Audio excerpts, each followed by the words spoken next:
Kata Nabi, wa man u'tiyal Qur'an fadakhalan nar ab'adahu Allahu min rahmatih. Siapa orang diberikan Al-Quran, dia punya ilmu, dia hadir di majelis ilmu, diberikan pemahaman tentang Al-Quran, tentang ulumul Quran, lalu kemudian pada akhirnya dia masuk ke neraka, maka ini orang paling jauhnya orang dari rahmatnya Allah kalau sampai masuk neraka. Sebab kudunya ketika dia hadir di majelis ilmu, sebab kudunya ketika dia tahu dengan ilmu, kudunya dia lebih dekat dengan pengamalan daripada Al-Quran, kudu dekat dengan aturan-aturan Al-Quran. Maka ketika Al-Quran dia tidak pakai, maka dia sama dengan jauh daripada rahmat Allah. Dia baca Qurannya, lidzakari mislu hadzil unsayain, laki-laki mendapat jatah 2 perempuan. Kata kita, udah warisan bagi rata aja. Quran tahu, tapi dia lalu masuk neraka karena dia hinakan Quran, dia juga yang injak-injak Al-Quran, maka dia jauh dari rahmat Allah. Maka Nabi dalam hadis yang lain bilang, rubbatalin lil Quran wal Quranu yal'an. Banyak yang baca Quran sementara Quran marah-marah melaknat dia karena isinya nggak dipakai. Bagi aja. Maka kalau saudara pengen bagi rata dalam warisan macamnya, kata kita udah bagi rata aja. Kata saudara kita bilang begitu, bagi rata aja. Maka kita harus jawab, jangan, ikuti dulu Quran. Umpama ada yang wafat, ninggalin anak 2, 1 laki 1 perempuan, duitnya berapa? 30 juta. Bagi rata aja. Kita harus jawab, jangan sampai Quran yang kita yang membacanya, kita juga yang menghina dan yang merendahkannya. Jangan sampai kita yang menistakan Quran. Jangan. Jadi bagaimana? Kasih sesuai Al-Quran. Kita yang laki dapat 20 karena 30 juta, yang perempuan dapat 10. Kita sampaikan sesudah rapi, radina billahi rabba. Kita ridho sama Allah punya aturan. Udah begitu, nih gua bagi sama lu 5 juta. Sama hasilnya. Tapi tidak nginjek Quran. Karena Qurannya udah dipakai. Ini jatah saya dari Allah, saya bagi sama kamu 5 juta. Dari kan 20, kasih tuh sama yang cewek 5 juta. Kan hasilnya sama. Yang ono 15, kita 15. Kan sama, beda. Karena ini ngamalin Al-Quran dan ngamalin akhlak Al-Quran. Dipakai dulu Qurannya, lalu akhlak Al-Quran bagi yang 5 juta, bagus. Kalau semuanya 20 juta buat yang cewek, lebih bagus lagi. Kalau begitu caranya. Kalau pengen kita Quran diamalin dan akhlaknya diamalin. Jangan bagi rata. Namanya ayatnya kita baca, hukumnya kita nistakan. Ini harus diatur. Jangan sampai Qurannya kita baca, tapi ajarannya kita injak-injak. Saya, kalau ada orang pengen bagi rata, pasti kita tegur. Jangan kita injak Quran. Pakai dulu dah Quran. Jadi si adeknya nanti yang cewek atau kakaknya akan terima kasih. Karena Qurannya udah dipakai dan dia ngamalin akhlak Quran. Tapi kalau bagi rata aja, perasaan si cewek ini dari babanya. Padahal ini dari Allah melalui babanya. Begitu, bukan dari babanya, tapi dari Allah melalui sabab orang tua. sehingga dia akan sayang sama orang tuanya, terima kasih, dan akan sayang sama saudara lakinya yang memberikan dari jatah dia, bukan dari babanya, dari jatah dia, sehingga makin erat persaudaraannya. Itulah namanya cara kita.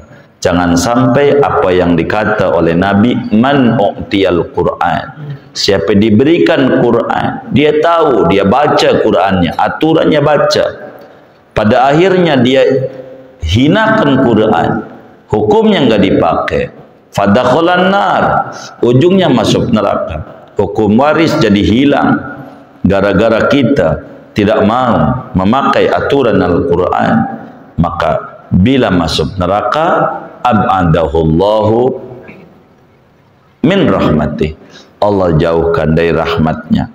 Yakni apa maknanya Allah jauhkan? Man a'tahullahul Qur'an, siapa orang diberikan oleh Allah akan Quran, walam ya'mal bima fi, kata Tuan Syekh kita, tidak ngamalin apa yang terkandung di dalam Al-Quran, watahawana, dia malah hinakan, dia nistakan Al-Quran, sampai akhirnya hatta dakhalan nar, sampai akhirnya dia masuk neraka, ab'adahullahu min rahmatih, maka Allah menjauhkan dia dari rahmatnya.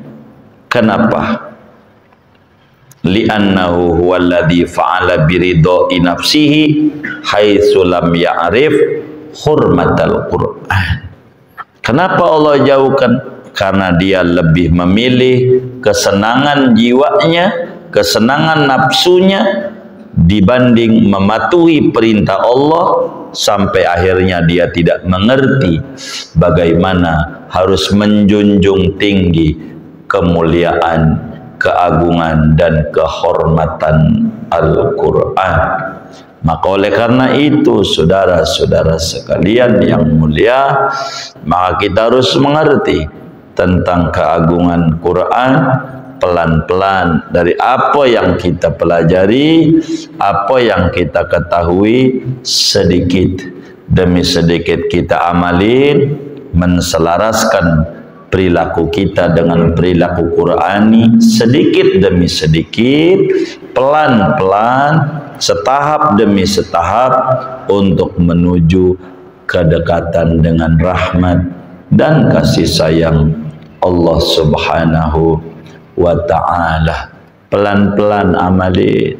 Maka orang disuruh ngurban, kata Quran, inna a'tainakal kausar, sesungguhnya kami memberikan kepadamu nikmat yang banyak, sehat, usahanya lancar, ngerokok saban hari 2 bungkus, mana jisokam lagi, sebungkusnya 20.000, 2 bungkus 40.000, kali sebulan 1.200.000, kali 10 bulan 12 juta, kali setahun ya bisa 14 juta.